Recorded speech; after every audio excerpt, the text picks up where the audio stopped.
In all Shakespearean literature, the use of prose and verse distinguishes not only characters, but also important stage directions, plot, and dramatic irony. It is important to understand that prose is the layman's way of speaking, while verse is the intellectual's way of speaking. The main difference between the two is the presence of structure and formality. While prose can be defined as casual speech, verse may be further divided into categories: rhymed and blank. Rhymed verse contains a repetition of similar sounds and possesses a distinct meter, while blank verse contains no rhyme save for a rhyming couplet but still maintains a form of pattern. All three forms of speech employ iambic pentameter, but by altering between the types of speech within the dialogue of Hamlet, is Shakespeare able to demonstrate a hierarchy of social power and respect along with one of intellectual strength and prowess. Shakespeare employs his blank verse most prominently through Horatio. At the beginning of Act 1, we are introduced to Horatio, Guildenstern, and Rosencrantz, and of course, the Ghost. Through this encounter, the audience is able to distinguish Horatio as intellectually dominant.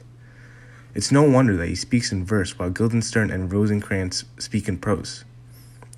Shakespeare uses Horatio to challenge the common aspects of theater, that the main protagonist should hold intellectual dominance.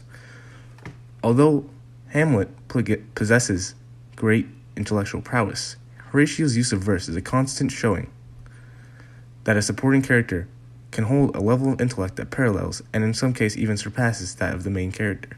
A common theme in Hamlet is that higher-ranking officials generally speak in verse. This is particularly true with politicians. Both Claudius and Polonius speak in verse, which symbolizes their status. On the other hand, despite being part of the royal family, Gertrude speaks in prose. Shakespeare specifically envisioned and created Gertrude's use of prose to make it clear that although she is part of the royal family, she was born as a commoner, thus showing how the use of verse mainly belongs to people of higher status and the use of prose stems from more humble beginnings, not necessarily because of class status in itself, but more because the gap in education and respect generally associated with different social statuses. Moving on to the intellectual strengths of the play, Shakespeare makes it clear that the manner of speaking and social interaction is inherently tied to the character hierarchy. Prince Hamlet speaks almost entirely in verse, and employs prose as a veil. King Claudius speaks almost exclusively in verse. The assignment of prose and verse to certain characters is reflective of how they act and react.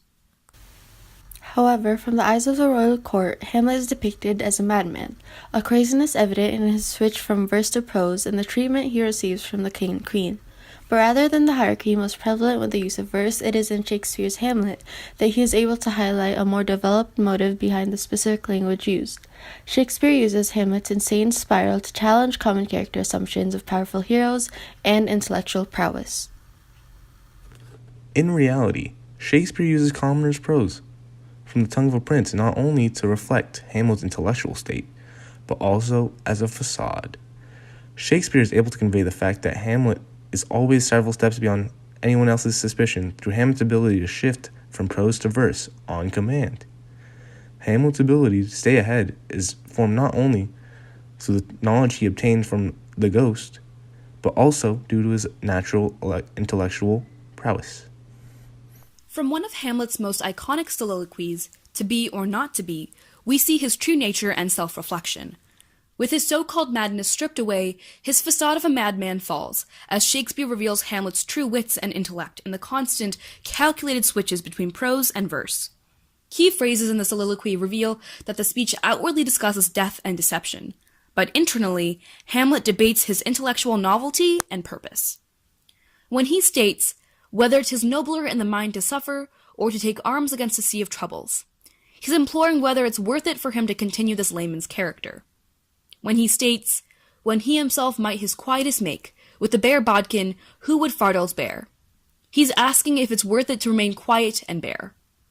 When Hamlet states, thus conscience does make cowards of us all, and thus the native hue of resolution, Hamlet is making it clear that he's debating whether or not his conscience, as well as everyone else's, internalizes certain negative and pathetic behaviors, and the purpose of action undermines cowardice. Therefore, he's acting in resolution. Hamlet's verse is revered because of its applicability and universal appeal. To be or not to be, Hamlet asks, teetering between the decisions of taking action against the crimes of his uncle or remaining idle and letting history take its course. It is ultimately the former that Hamlet chooses, and once he lets his mask of insanity fall away for the readers, Shakespeare is able to demonstrate the ability language has to conceal one's nature. Retrospectively speaking, the manner of prose versus verse is meant to delineate discrepancies among characters, character flaws, and character development.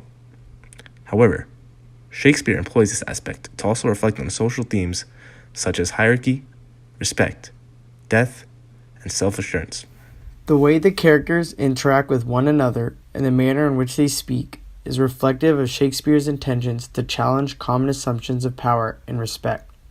They are also reflective of how Shakespeare weaves the narrative to both satisfy common dramatic plots, but also provide unique perspectives to character development evident in Hamlet's plight. Ultimately, the presence of prose and verse satisfies dramatic appeal and Shakespeare's purpose of refining theater through the development of his characters.